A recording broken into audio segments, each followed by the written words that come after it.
Hello and welcome to Ask Me About PrEP Live. I'm Phil Samba. I work for Love Tank, which is a non-profit organization promoting the health and well-being of typically underserved communities.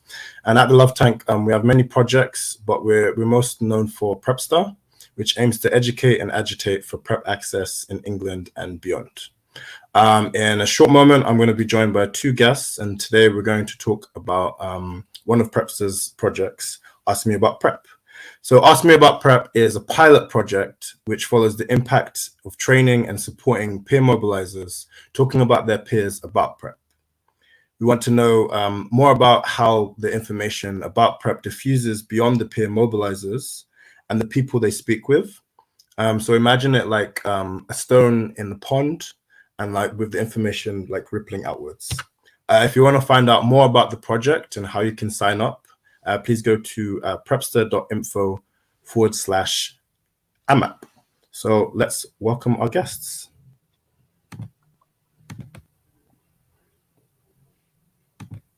Hello, would you like to introduce yourself? Shall I start? Go on.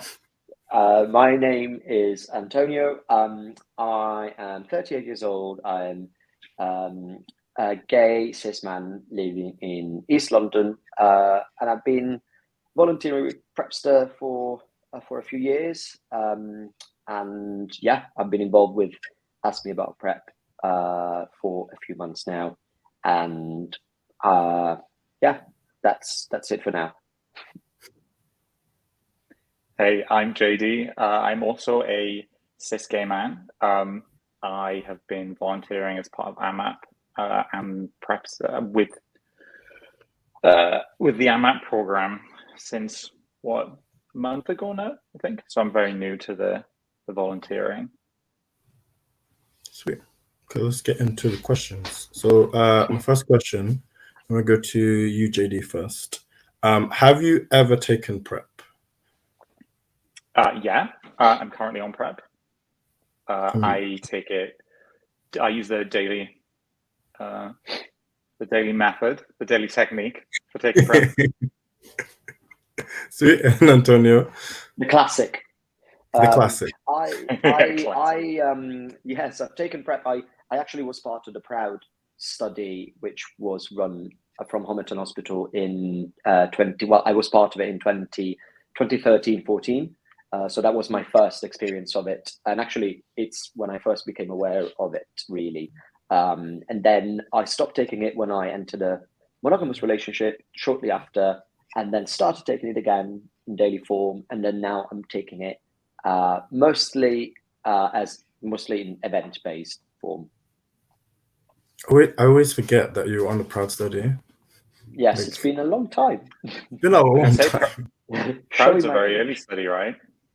It was the first study to kind of like show how effective, not essentially effective, but like how well it works. It was the first big study in the UK. I remember feeling a little so, bit. Antonio, like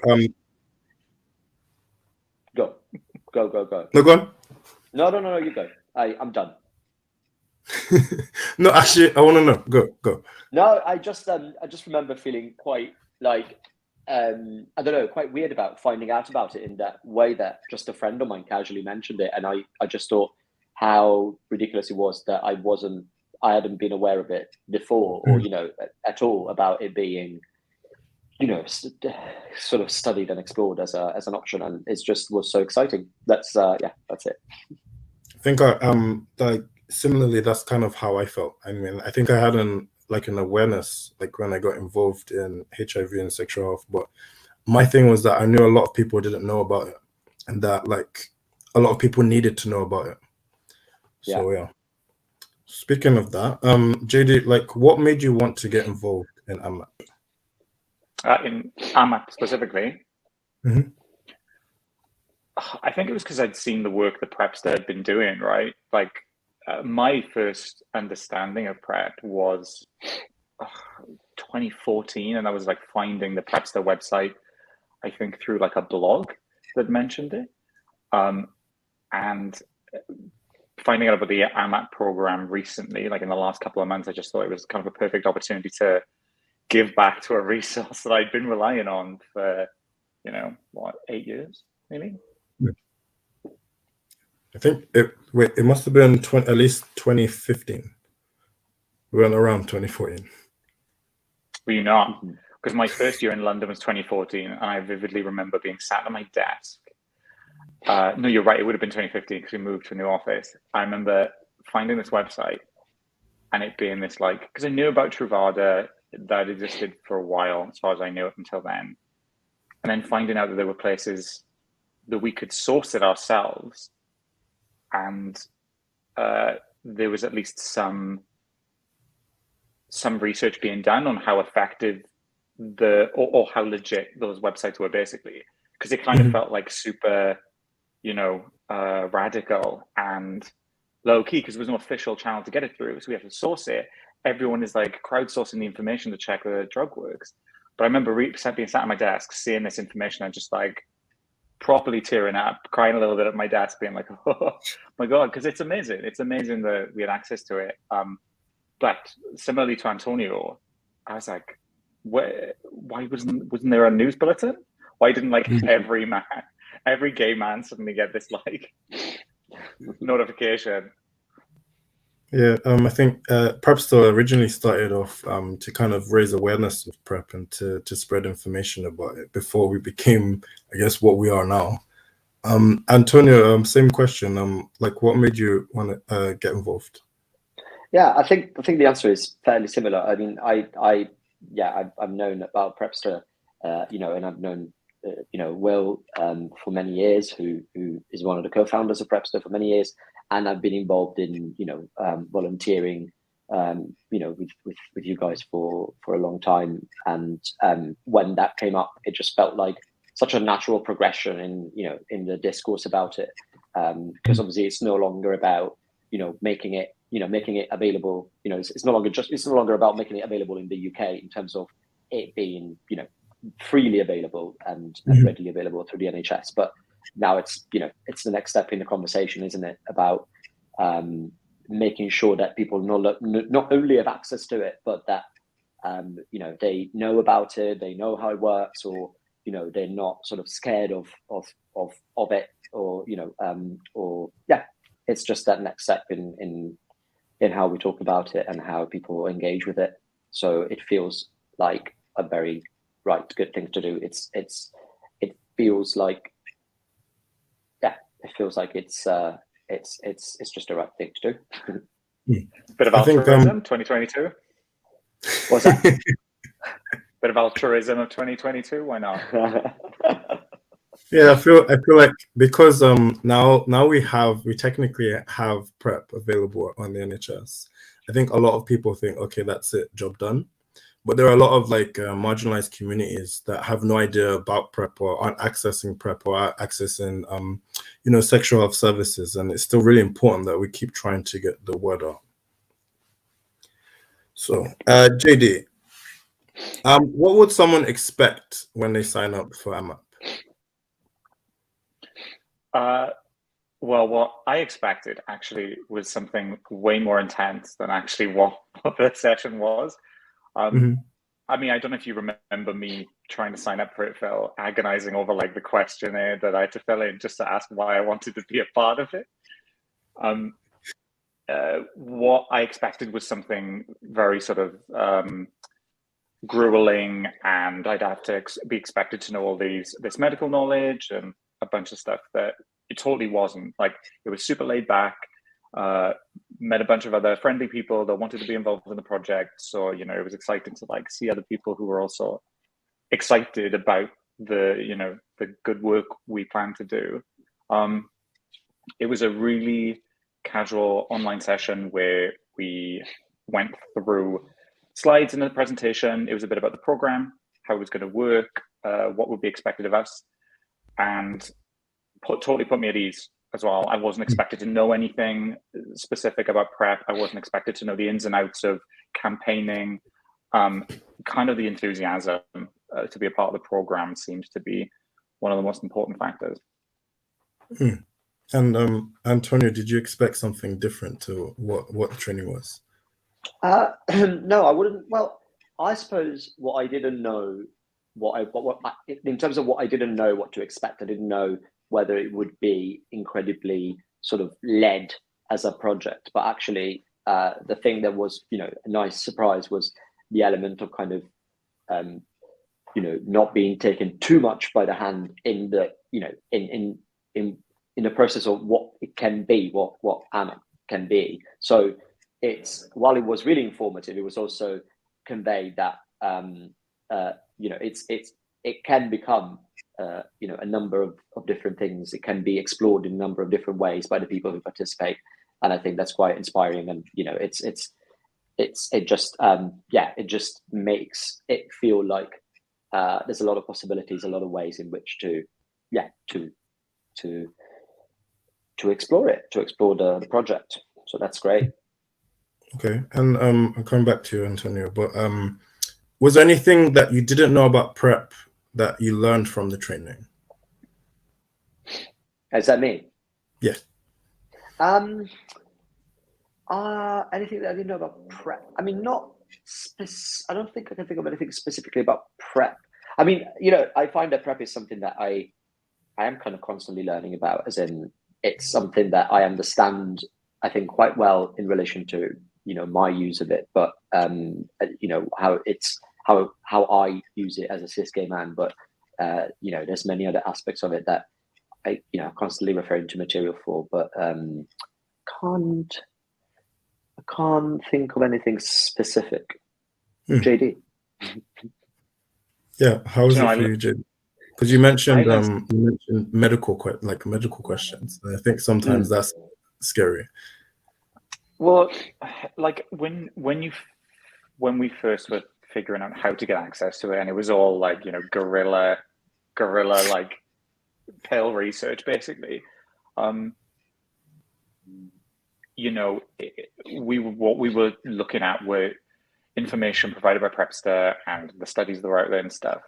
And we've come along so far from that, because, you mentioned you were part of the PROUD study, Antonio. I was part of the IMPACT study they did, which was, I think, just before NHS started to offer PrEP. But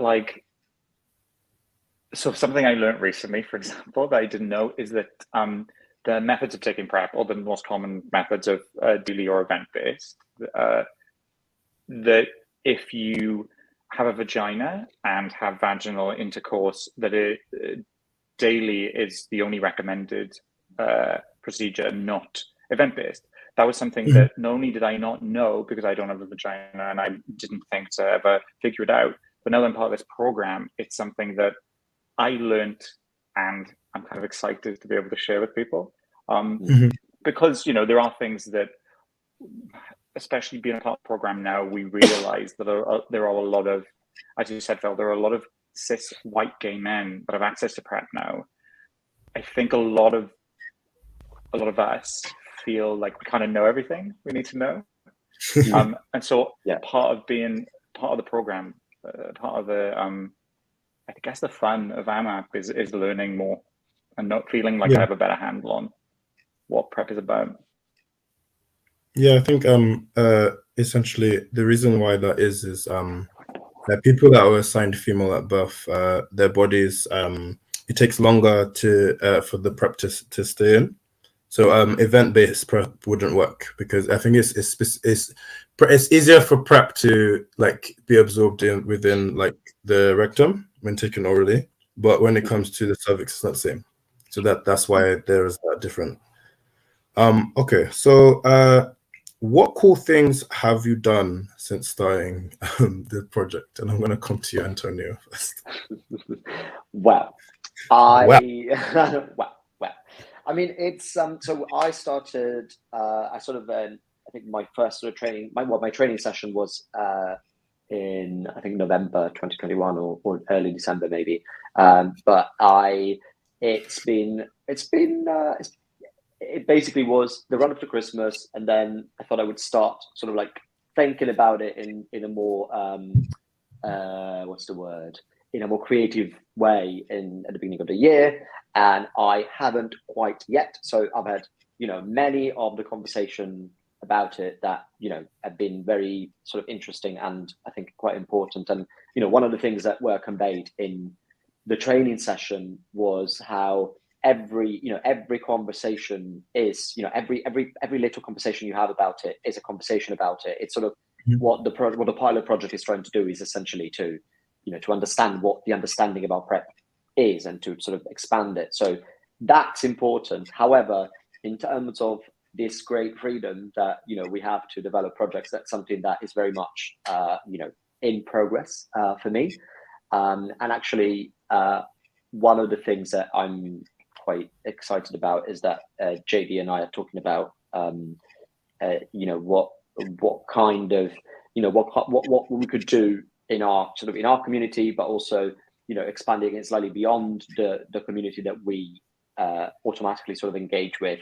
But we've been talking about potentially setting up some events or sort of drop-in sessions in a queer space that is, well, it's a cafe that is in Stoke Newington that we both frequent, and that is exciting for the future. However, I definitely need to get on with it. Okay, no worries. I mean, in your defense, like, if you did it in November, you must have done one of the earlier ones, and Yes. then also taken, like, there was that whole thing of like Omicron was just running rife throughout the whole country, and then it was That like was That was whole it. coronavirus thing. you could have went with saw that. Omicron and then said that how it just messed you up and that, like, you know, you just never came back to it, but you messed up, man. It was right there. Live. This is just a recording, right? Can we just go back? This is live, so I'm sorry. It's too late. Not taking it back. Yes. No, it's fine. It's fine. Yeah. No, but I think you know, there shouldn't be a pressure. I think being part of this project is about, like, kind of understanding, like, I guess, you know, maybe some people would like to do the training and then give it some time and then get into it, or come up with other innovative ways of how they can talk to other people. So there's no pressure. So don't feel pressured by us or by anyone. And I think, you know, that was conveyed quite clearly that, you know, it's you know, it can be as much the sort of, you know, the more it can be taken somewhere else and explored more, you know, in more depth in a different direction, but also, you know, that people can approach it as a, you know, as something that, you know, they don't have to, like you said, feel under pressure about. That was very much clarified and appreciated. And I think there may be some people that are on the project that, like, feel similar to you, like, in the sense of they maybe haven't done as much, but then they feel like pressure, or they feel like they're letting us down. But that's not the case at all. And JD, I was fully thinking, like, oh, it's going to be like a quarter. I've got to talk to like 20 people a week. Like, I really did think there was going to be pressure as well, and there was a part of me was hesitant to even get involved because I thought, oh, God, like, how much time can I put into this, and will it feel stressful, you know, around all the other stuff going on in my life? And it just totally doesn't. I've never felt, as soon as I'd done the program, went to a couple of the every so often there are drop-in sessions, right, where we can kind of catch up with each other. It's kind of like a social on Zoom where we discuss ideas maybe we've got, and I went to a training session, did one of those, and it was really clear to me that it's like the guys are so grateful that there are volunteers even getting involved. Never felt the pressure to do more talking than I had to. So yeah, there was no quarter. There was no like worry that there was a timesheet or anything, which is good. And I guess you both spoke about working together on something. Have you worked with anyone else on the project? I haven't yet. Not apart from you, Phil, right now. Well, this is Imap in this sense. Like, this is us talking in order to recruit people, but also to get people to understand more about the project. So technically, this is one. And also, JD, you're forgetting the graphics that you made. Oh, of course, yeah. So I also worked with Richie, who's one of the creative. He's a creative lead, right? The creative CD. The creative. Director. The creative. I took to the creative. The creative director. I mean. Yeah, we put together a video for AMAP sign up, which is great because also I'm an animator. That's my work. It's so nice to be able to use my skill set in some capacity for the program, right? Because sometimes, I guess, with like any volunteering, you know, sometimes you're like, okay, I can do this. I can be a body doing these specific things you need, but also like, how else can I help? Can I do something that I know to do maybe better than talking to people? See, I felt that way. So like I actually wrote like a blog based on AMAP because I know that like writing is a way that sometimes you can get people involved in I guess working on the projects, and I know that writing is something I could do. So I thought if I wrote something really quickly, then you know people might read that and then go on to learn or read about the project. So yeah, I totally hear what you're saying about kind of using your strengths and what you do in your kind of everyday. Yeah, so yeah. Totally. So what are your favorite resources to use when talking to people about PrEP? Have you ordered any? Oh, you're talking the resources available from the AMAP Yes. website? I thought you meant information resources, because I was going to say the PrEP's website. Which, I do love the t-shirt. I'm not going to pretend that I don't love the t-shirt. You love it so much. Yeah, the ones I'm not wearing right now. I was going to sign up to volunteer and be part of the program anyway. And then seeing the t-shirt, I was also like, what a wonderful way to celebrate me and my altruistic desire to volunteer by giving me a t-shirt. And also it looks great and it has led to conversations with people. So it's slightly easier to crowbar PrEP into a conversation when you've got the prop. So the t-shirt was great. The people watching can't see that it's got a massive like Ask Me About PrEP on the back as well. Oh yeah. You're a walking billboard for PrEP conversations. I love the stickers. You know, the merch is rad. It's great because you're literally wearing it. You're wearing the volunteer program as an advert. But in terms of information, the like copious amounts of resources. You know, I've been using PrEP as a resource, PrEPster as a resource since I knew PrEP was a thing.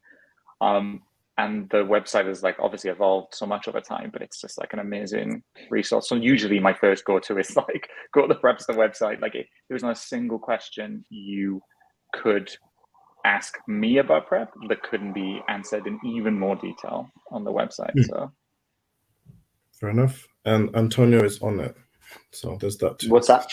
You're on our website. Well, I was going to say, you know, the wonderful documentary PrEP 17, in which I awkwardly answer some very simple questions about PrEP. For example. Why was it awkward? Why were you awkward? I don't know. It was a time when I don't know if I had already started taking it again. I was with my current partner, where it was a monogamous relationship to begin with, and then we opened it up. And I don't know. It all felt. I felt I had a bit. It was camera shy. No longer. Yeah, because I think if I remember correctly, it was at a point where you were talking about you were trying to get PrEP, you got PrEP, and as soon as you got it, then you met your boyfriend and they came off PrEP, and it was like, ooh, like let's talk about this. No one's talked about this yet, and it was like this is new and exciting, which is very common nowadays. But 5 years ago, it was like this huge thing. So I think that's probably why it was so. Yeah, I mean, I think that was anxiety. That was the reason to include, you know, my story, because it was the timing of it was quite funny, I suppose. Yeah. But yeah. Okay, and I guess what tips and tricks would you use to talk to other people about PrEP? Do you want to go first, Anthony? Well, I mean, for me, I suppose even on my social media, I talk, like I sort of mentioned that I volunteer with PrEPster as a general thing, and so I find that it's quite a nice way to start the conversation. I sort of when I mentioned Prepster, and then I mentioned that it's it's a charity that deals with the use of PrEP and the safe use of PrEP and blah blah. And it's when I mentioned PrEP in that context, I immediately realized whether someone is how aware they are of it. So for me, that's kind of like the way in to kind of understand who I'm talking to in relation to PrEP and what their level of awareness of it is. So that's kind of my main thing. Like it's sort of that initial trick. Yeah. Okay. So sorry, just to clarify, that trick was to just say PrEP and see how they react. Is that PrEP? Yeah, that's it. All right, great. No, I'm going to try that. It's a very subtle. It's subtle. It's very subtle.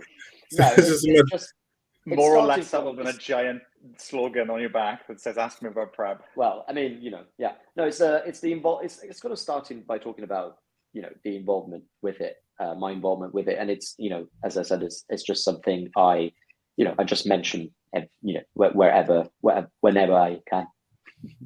Okay, I've got to jump in. We're not a charity. I just need to say shit. It's life. We're a community. Sorry. It's fine. I'm just saying it's cleared up. It's fine. Okay. JD. So what was the definition? Community interest company. I apologize. Thank you.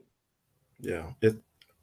So JD, what about you? What tips and tricks do you use to talk to people about PrEP? Well, like I said, this isn't really a tip or trick. I kind of crowbar PrEP into a conversation. It's maybe a little more subtle than screaming PrEP in someone's face, but I think of myself as very sex positive. Small talk is very boring. It's so great to just have a conversation with someone you barely know and be like, tell me about your sexual practices. Like, I think it's something I love to talk about. It's something I'm really passionate about, with obviously with an easy relationship with like close friends or whatever you have, but also part of the luxury, I guess, of being part of queer communities is that when you are kind of a community based on who you love, who you have sex with, the romance and sex, you get to have conversations, I think, a little easier about that. So when it comes to talking to queer people, I find it very, very simple and easy. Usually I feel like those conversations naturally come up, maybe with me. But I've been more interested lately in how I can talk to people who maybe I don't relate to as much, people who aren't queer specifically, because I wonder how much awareness of PrEP there is among people that maybe don't need to take it themselves, but is their only experience of hearing about PrEP as like a Daily Mail article about a lifestyle drug? Do you know what I mean? Like, I don't know that a lot of people who will never want to take PrEP or don't have a need for it have a, I guess a misguided impression of what PrEP is. So tips and tricks, I don't know, being non-confrontational and friendly, which I think I am. Yeah, kind of, because crowbarring it into conversation, it just comes very naturally to me. It's like playing chess, you're thinking 4 moves ahead. You're talking about the weather, but you're like, I could probably get us onto PrEP in like 2 or 3 sentences. Make it a game. Okay.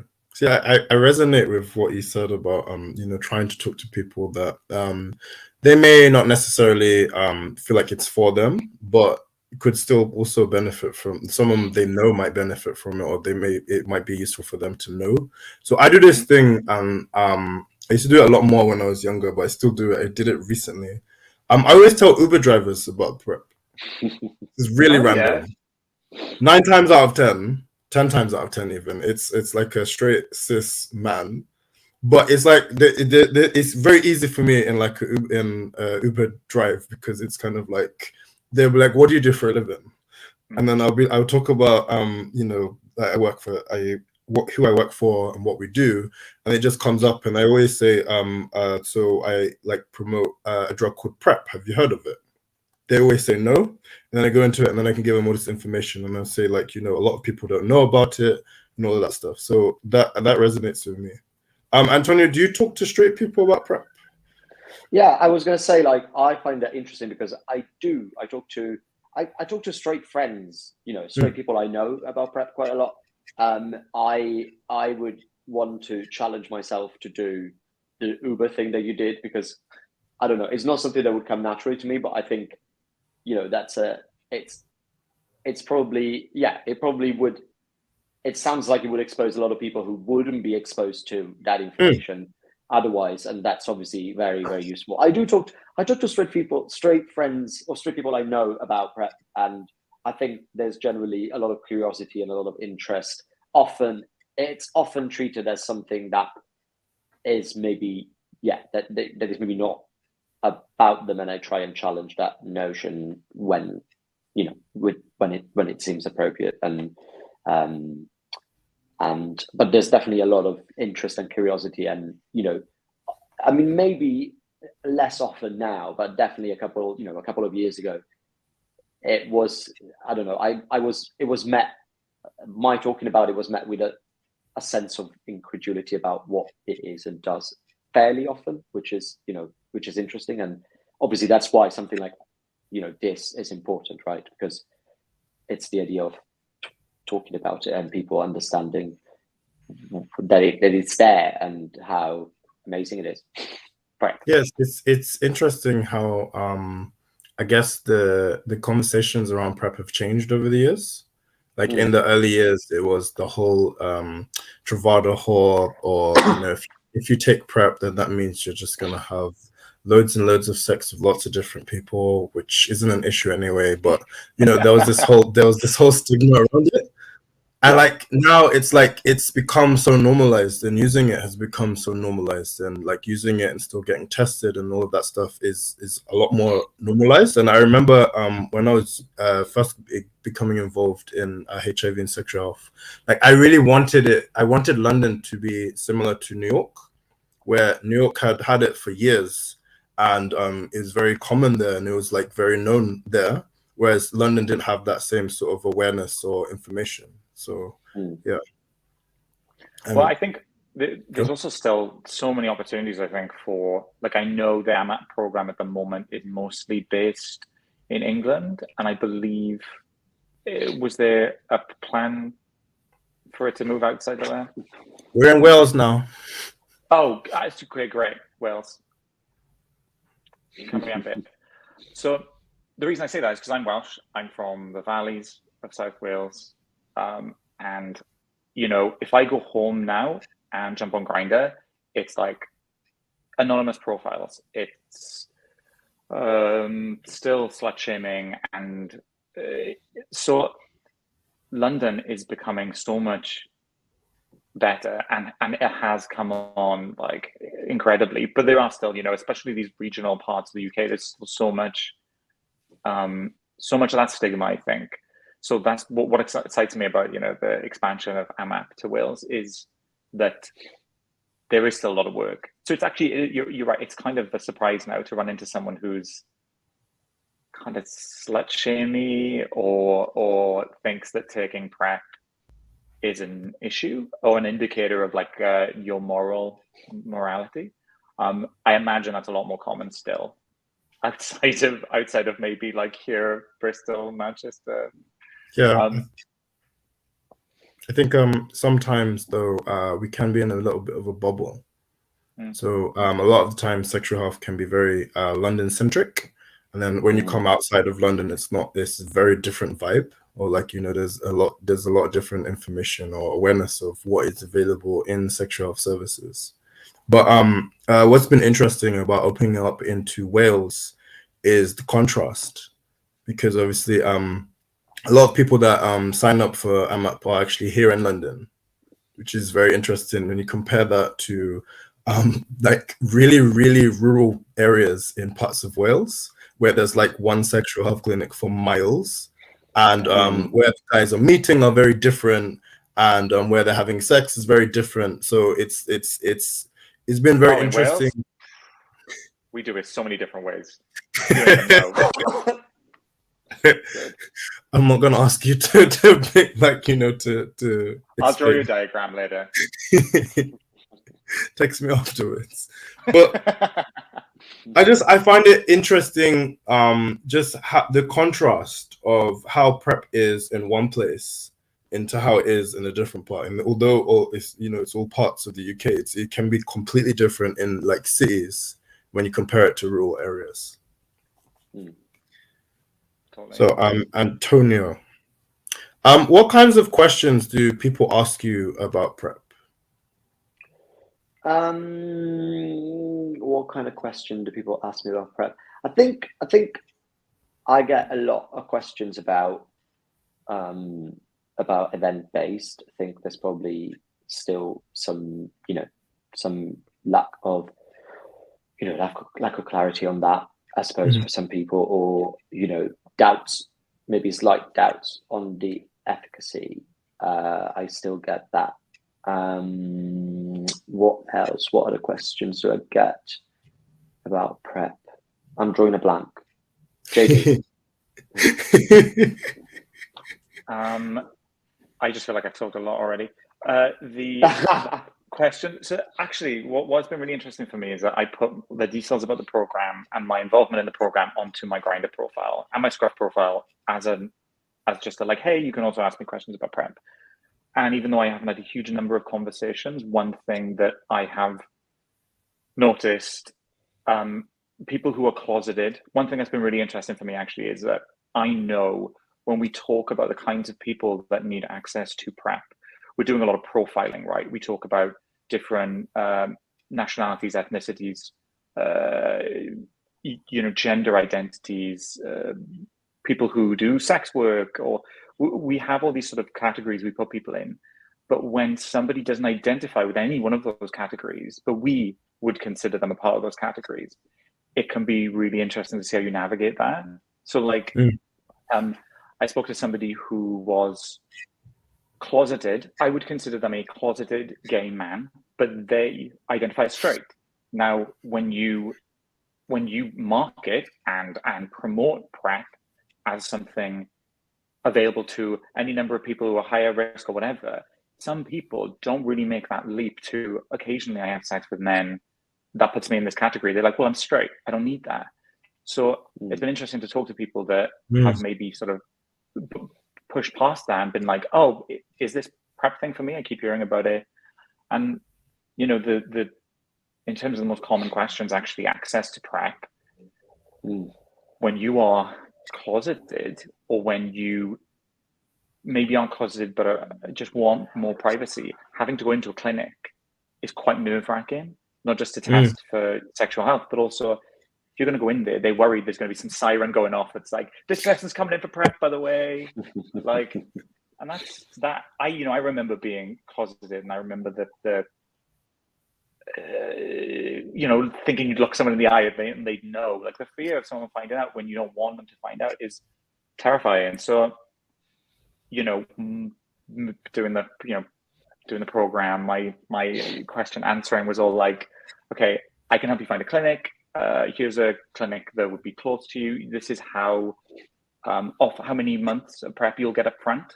Because if you don't want to go into the clinic at all, getting you to go once is going to be a challenge. Getting you to go every 3 months, maybe you want to consider doing event-based, so your pills will last a little longer.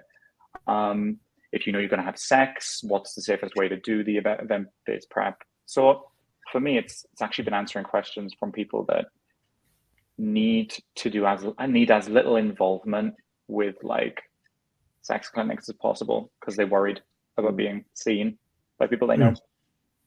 Fair enough.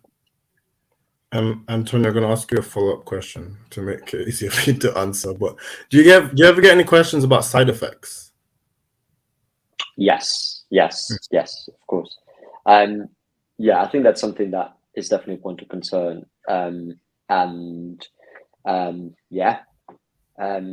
It's.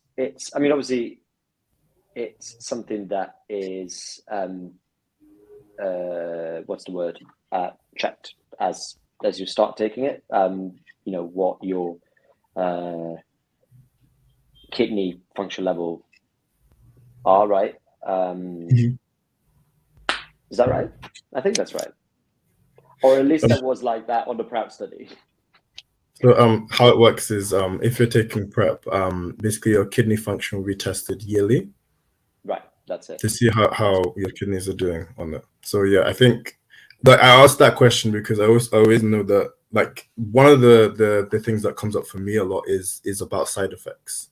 Or like, I can't take this because I'm on this medication, when PrEP tends Yes. to not really interact with a lot of other medication, or this is gonna like, it's funny when people are talking about different organs, like they'll be like, oh, I can't have it because of and they won't mention it. They'll say it affects my liver, and it's like, no, that's not what it is. So you actually, you know what I mean? So I think there's a lot of misconception around the side effects, how they affect you, and how PrEP like affects your body.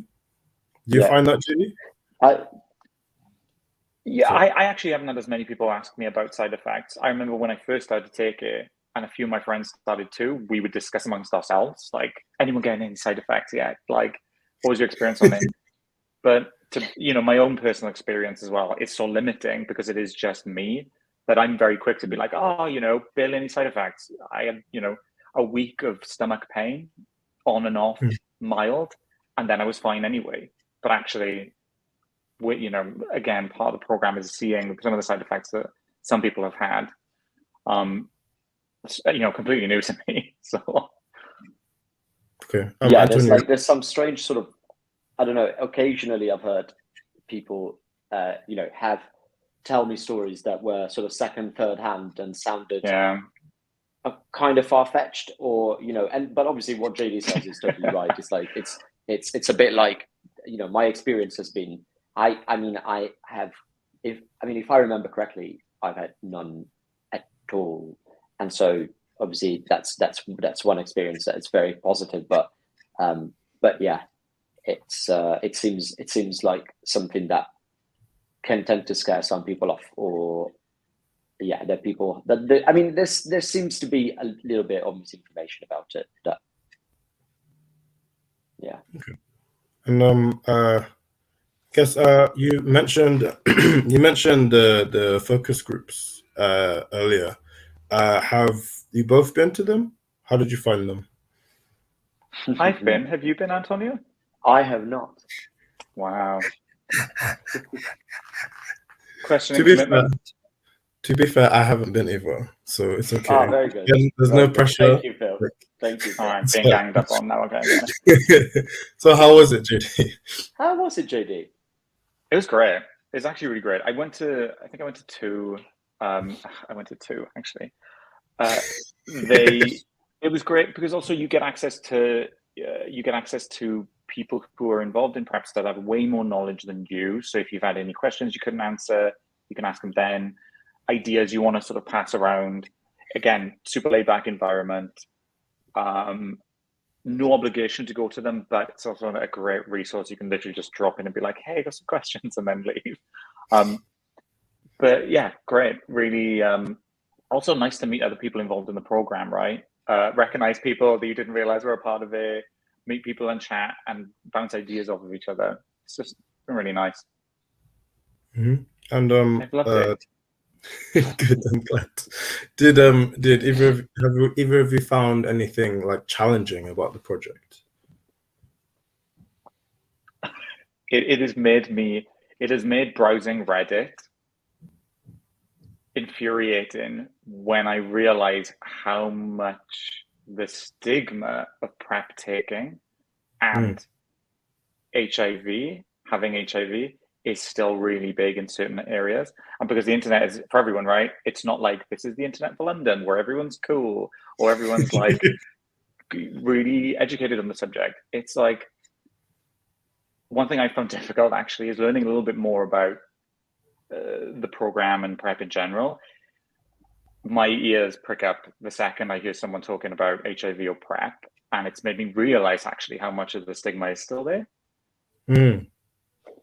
Yeah, I think that was going to be maybe a similar answer from me, but specifically to a conversation I had with someone, and it was outside of London. It was in Bristol, and it was just a conversation about PrEP in relation, the use of PrEP in relation to to other STDs, and just a quite a cis gay man being maybe, I don't know, I want to say a bit old-fashioned, or just a bit kind of hyper responsive to the to the idea that they use about using PrEP, and how it supposedly heightens a person's risky behavior in other areas. And it's that felt that was a particularly challenging conversation. But I have to say that they compared to like we were saying, compared to a few years ago, they are a lot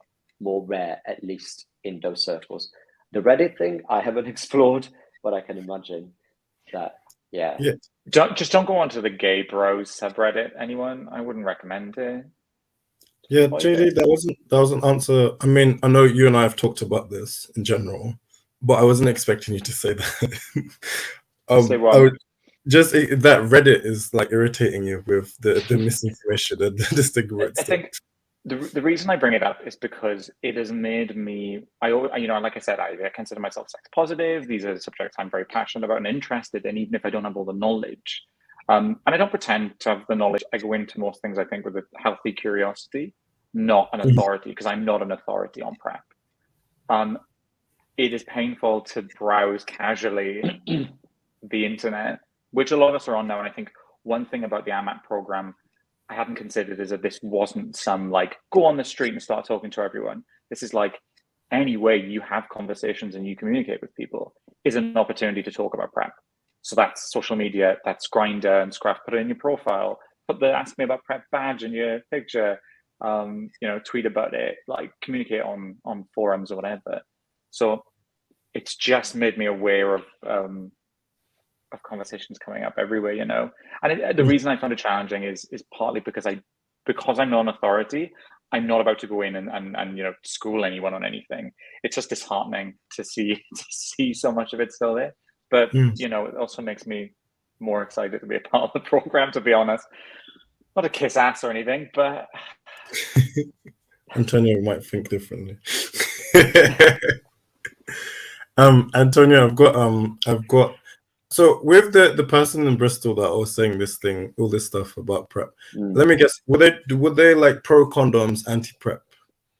Yeah, that was sort of the vibe, basically. And it's also something that when you guys were talking about, obviously, we're talking about a program that is UK based. I'm originally from Italy. I've just been back recently, and that conversation is, probably, well, it's just very different there. And the approach is safe sex equals condom, or condom equals safe sex. And that's a massive generalization, and PrEP advocacy is happening there in Italy, and like a lot of people I know are aware of it, but it seems like on the scale is just a bit further back. But yeah.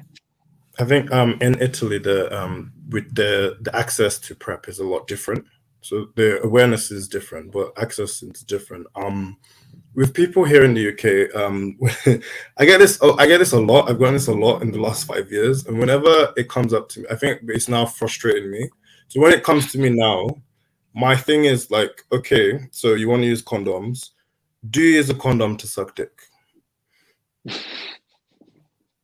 Ask them that. God, I hope not. This is like health promotion for AMAP. If you ask that question, 10 times out of 10, it's no. A lot, majority of STIs are actually passed on orally. You can get gonorrhea from kissing. You can get syphilis from body contact. So, like, I feel like condoms aren't the savior of all STIs, and it irritates me that there's still that narrative around it. Also, PrEP has actually been proven to reduce STIs because people are testing more frequently in order to get more PrEP. So there's a lot of arguments you can actually make with that. So just keep that in mind when that comes up, because it still does. Yeah, of course. That makes sense. So has anyone started PrEP as a result of you talking to them? So a couple of people I spoke to, I had like comprehensive conversations with them. I don't know for certain that they have, but I left the conversation asking them if they were going to consider it now and if they would, and they were very clear that they were interested and they were going to. Again, for some people, the hurdle is having the courage to go and do it, because for them it feels like, you know, the risk of being seen is probably the biggest worry for them. But yeah, I've definitely had people tell me like, I didn't know this was a thing, and I'm really like, I'm definitely going to do it, but I can't speak to whether they actually did do that or not.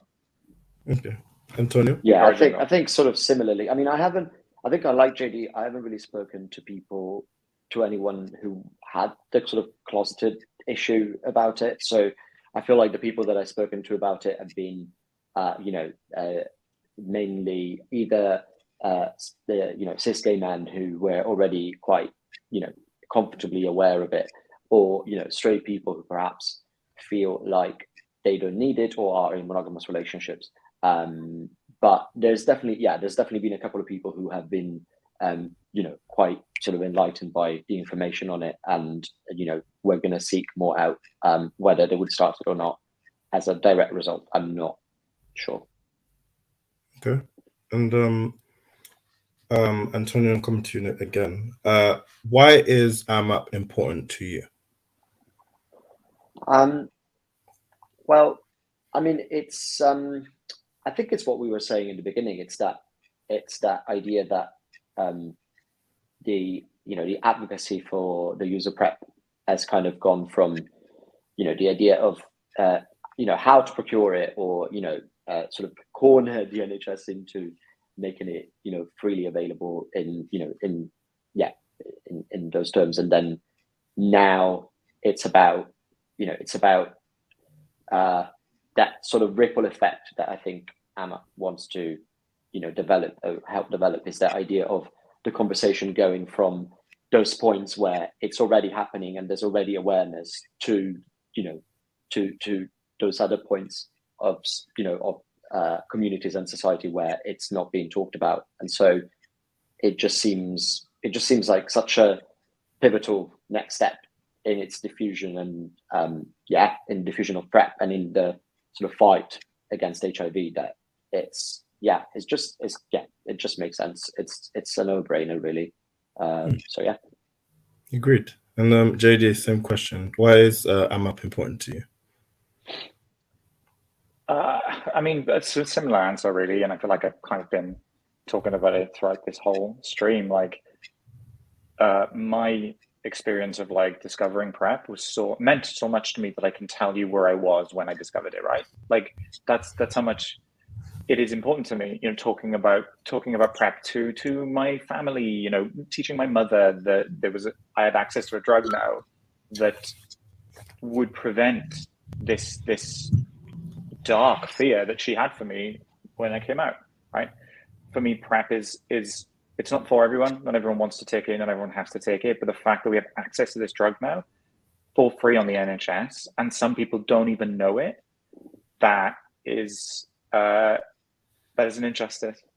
And so I can't wait for the day where every person in a quote unquote high risk group has been covered, and everyone who wants to take it is taking it, and we have no one else left to tell about it. Yeah. Everyone. Everybody say love. Everybody take PrEP. Okay, so we have just under 6 minutes left, and one question. So I'm gonna fluff it out a little bit. Originally it was one thing, but what are 3 things you would want people to know about PrEP, Antonio? 3 things. 3 things. Yes, I know you had your one thing down. I mean, I would like people to know. I think I would like people to know that that PrEP is an incredibly effective preventative against HIV. I would like them to know that it's not necessarily synonymous with a with a promiscuous sex life. That's from my end meant as a good thing, but I know for some people maybe it isn't. And I would just like people to bear in mind that it's what PrEP makes possible, something, a level, well, not just the level, but the prevention of the spread of a disease that, 20 years ago was just, and, just was killing or affecting so many people in a way that it isn't now because of it. So I think those are quite pivotal things. JD? Very similarly, I think the importance of PrEP is, I wonder if younger people, younger generations take for granted how frightening it was, and I'm also, relatively young, so it's in my lifetime, this was a discovery for me, PrEP. It wasn't something that I was born knowing that there was access to this drug, which a lot of the younger people maybe take for granted what they think they know about it. I think I would love people to know how versatile and flexible PrEP is. That wasn't a deliberate choice of words. I was just, PrEP is, you can decide to stop taking PrEP whenever you want. You can go back on PrEP. If PrEP is effective, not if PrEP is effective, if PrEP is available to you, for whatever reason, some people can't take PrEP, right? Some people have reasons they can't physically take PrEP. I haven't yet met someone that couldn't take PrEP for medical reasons.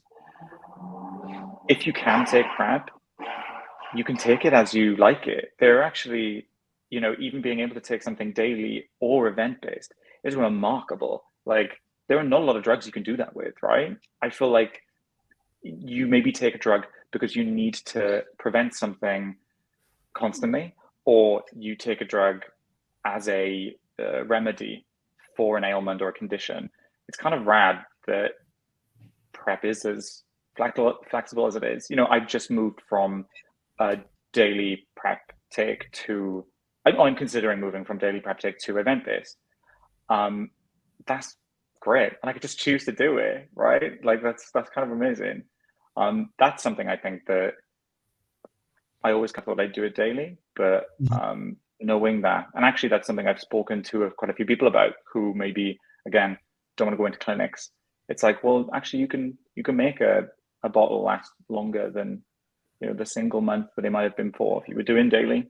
So yeah, there's a lot of one answer, Phil, but there's a lot of interest in that, about that idea that, some people are so averse to taking a pill every day, especially if their sex life doesn't really warrant it. And so I think that, event-based can really, if you can, obviously, if you're in a position where you physically, where it physically works for you, then that's a great option. I find it, it really, I love that. I think it's great. Yeah, I was just about to say that myself. I think there's a misconception that once you start PrEP, then you have to take it every day for the rest of your life, but that's not the case. And JD, you were talking about younger people. Basically, I think younger queer men in particular, I think they do not have the same fear and anxiety around HIV as we did, for a couple of reasons. I think we live in a world where there's a lot more representation, so they can be a lot more comfortable than we ever could when we were younger. But then also, I don't think they grew up with that same kind of generational trauma of HIV in the way that we did from the men in the generation above us. So yeah. Okay, so I think that is it. So thank you so much for doing this. You've been great. Antonio, talk to people, vlog it, please. It's no pressure, but please, you've had this thank you for doing this, and enjoy the rest of your evening. Thank you. It's been great. Thank you. Right. Thanks, Phil. Thanks, JD. Spoil